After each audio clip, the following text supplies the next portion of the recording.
আমাকে যদি বলে যে বাংলাদেশের শিক্ষা ব্যবস্থা আপনি কত নম্বর দিবেন, আমি বলবো 5 দিব। মুখস্থবিদ্যা, এই মুখস্থবিদ্যা দিয়ে জীবনে কিছু হয় না। আমাদেরকে কি শেখানো হয়? উত্তম মুখস্থ করা। এটা কোথায় কাজে লাগাবে?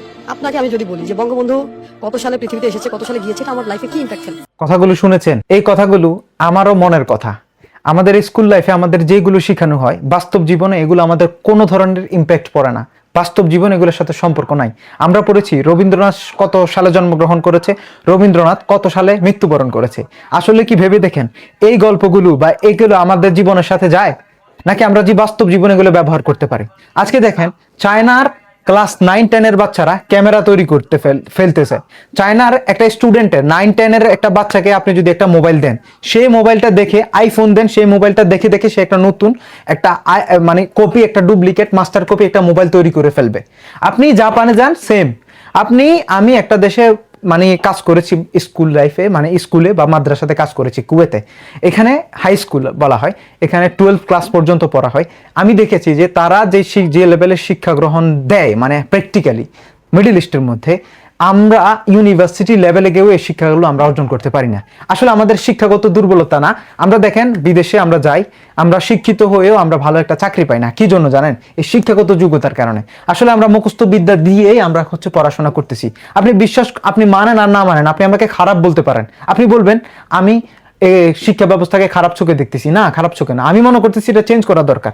আমি ভাই বেশি শিক্ষিত না, আমি বা শিক্ষিত না, আমি একটা অশিক্ষিত মানুষ। তারপরও কিছু কথা আমার বলা দরকার যে আমরা কি শিখতেছি পড়ালেখা থেকে, স্কুল থেকে, কলেজ থেকে, ইউনিভার্সিটি থেকে আমরা কি শিখতেছি। আমাদেরকে রবীন্দ্রনাথ, শেখ মুজিব আর এগুলোর গল্প পড়ানো হচ্ছে। এই গল্প দিয়ে বাস্তব জীবনে আমরা কিছুই করতে পারবো না।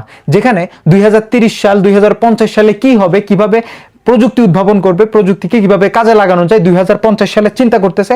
আর আমরা 52, 71, 50, 60, 70 সালের, 1970 সালের, 1972 সালের, আমি বলতেছি না এগুলো দরকার নাই। চেতনারও দরকার আছে, কিন্তু চেতনার পাশাপাশি আমাদের ফিউচারের চিন্তা করা দরকার। ডিজিটাল স্কিল শেখা দরকার, কম্পিউটার স্কিল শেখা দরকার। আপনি দেখছেন ক্লাস 9-10 বাচ্চারা এখনো কম্পিউটার ইউজ করতে পারে না। এবং ক্লাস 9-10 বাচ্চাদের আপনারা যদি একটা ডিএসএলআর বা ক্যামেরা হাতে ধরিয়ে দেন, সেই ডিএসএলআর বা ক্যামেরা সুন্দরভাবে চালাতে পারবে না, কারণ সেই ধরনের তার নলেজ নাই। আর সে স্কুল থেকে সেই ধরনের নলেজ তাকে দেওয়া হয় না। দেখেন আপনি চায়নাতে যান, জাপানে যান, তারা ক্যামেরা তৈরি করে, তারা MS word, MS excel, computer বড় বড় সফটওয়্যার তৈরি করে, কম্পিউটার পার্টস তৈরি করে, কিবোর্ড তৈরি করে, মাউস তৈরি করে, মনিটর তৈরি করে। আর আমরা কি করতেছি? সেগুলো ব্যবহার সম্পর্কে আমরা জানি না। কত পিছিয়ে আছি আমরা! তো মনে হয় আমরা 50 বছর শিক্ষা ব্যবস্থা থেকে পিছিয়ে আছি। কেন আমাদের এরকমটা হয়? আমাদের দেশ কি এতটাই গরিব? আমাদের দেশ কি এগুলো নাই? আমাদের শিক্ষা ব্যবস্থাকে চেঞ্জ করা দরকার। আরো একটা জিনিস আমি আপনাদেরকে ক্লিয়ারলি কনসেপ্ট দিচ্ছি। দেখেন শিক্ষা ব্যবস্থা আমরা পড়েছি যে রবীন্দ্রনাথের গল্পগুলো, কবিতাগুলো পুরো একটা বইয়ে আপনি দেখেন। স্কুল লাইফে যদি 10 পাস করা হয়, তাকে যদি আপনি একটা ডিএসএলআর হাতে দেন, পারবে না চালাইতে। AI কিভাবে ব্যবহার করে, পারবে না। ডিজিটাল স্কিল নাই। কিন্তু 2050 সাল 2030 সাল আগামীর সাথে, ফিউচারের সাথে যদি আমরা মোকাবেলা করতে যাই, আমাদের কি দরকার? ডিজিটাল নলেজ দরকার, ডিজিটাল স্কিল দরকার। আমরা কি শিখতেছি? আফসোস, আমরা কিচ্ছুই শিখতেছি না। আর এই শিক্ষাগুলো আমাদের কোনো কাজেই আসতেছে না, কোনো কাজে আসতেছি না। আমরা শিক্ষিত হচ্ছি নামেই। আমরা শিক্ষিত হচ্ছি নাকি বড় হচ্ছি, বছর কাটাচ্ছি, সময় নষ্ট করতেছি। আমার মনে হয় এই শিক্ষা ব্যবস্থাকে খুবই দ্রুত চেঞ্জ করা দরকার, সংস্কার করা দরকার। প্রত্যেকটা স্কুলে ডিজিটাল স্কিল হাতে কলমে শেখানো হবে। প্রত্যেকটা স্কুলে, মাদ্রাসাতে কিভাবে 2050 সালে মোকাবেলা করতে হয়, AI কিভাবে ব্যবহার করতে হয়, AI দিয়ে কিভাবে আমাদের সমস্যা বা বাস্তব জীবনে এটার প্রতিফলন ঘটানো যায়, এবং কি AI দিয়ে আমাদের প্রতিদিনের কাজগুলো আমরা কিভাবে সম্পূর্ণ করতে পারি। টেকনোলজি প্রত্যেকটা স্কুলে কম্পিউটার শিক্ষা বাধ্যতামূলক করে দিতে হবে, ডিজিটাল স্কিল শিক্ষা বাধ্যতামূলক করে দিতে হবে। তাহলে আমাদের বাংলাদেশ এগিয়ে যাবে। তা না হলে আপনি চেতনা দিয়ে কিচ্ছু করতে পারবেন না। এই বাংলাদেশ শেষ, ধ্বংস হয়ে যাবে। আপনি চেতনা দিয়ে কি করতে পারবেন? ইতিহাস পড়ে কোনো কিছু লাভ আছে? যে আপনি চায়নাতে যান, জাপানে যান, আমেরিকাতে যান, তারা কি করতেছে?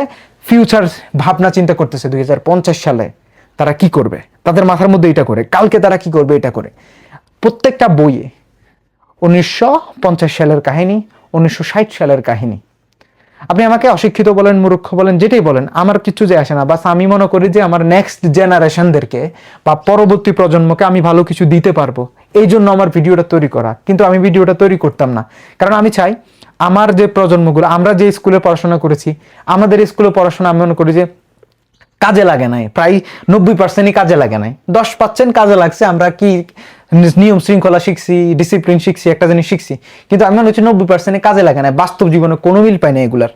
আমি মনে করি যে আমার যে নেক্সট জেনারেশন গুলো আসবে এগুলো যাতে কাজে লাগে, এগুলো যাতে আমরা বাইবে কাজে লাগি, সমস্যা নাই, আমাদের নেক্সট জেনারেশন গুলোকে কাজে লাগাতে পারি, সেজন্য আমার ভিডিওটা তৈরি করা। আর এই ভিডিওটা আপনার যদি মনে ধরে, আপনার যদি মনে হয় যে আমি কথাগুলো ভালো বলতেছি বা এগুলো সংস্কার চেঞ্জ করার দরকার, তাহলে আমার সাথে একমত হয়ে থাকলে ভিডিওটা শেয়ার করে দিবেন, সবাইকে জানার সুযোগ করে দিবেন। কারণ এটা যদি সংস্কার না হয় তাহলে আমাদের বাংলাদেশ আবার 1970 সালে 75 সালে পড়ে থাকবে, আর 2050 সালে দিয়ে আমরা ডিজিটালের সাথে বা মডার্ন লাইফের সাথে আমরা পরিচয় হতে পারবো না।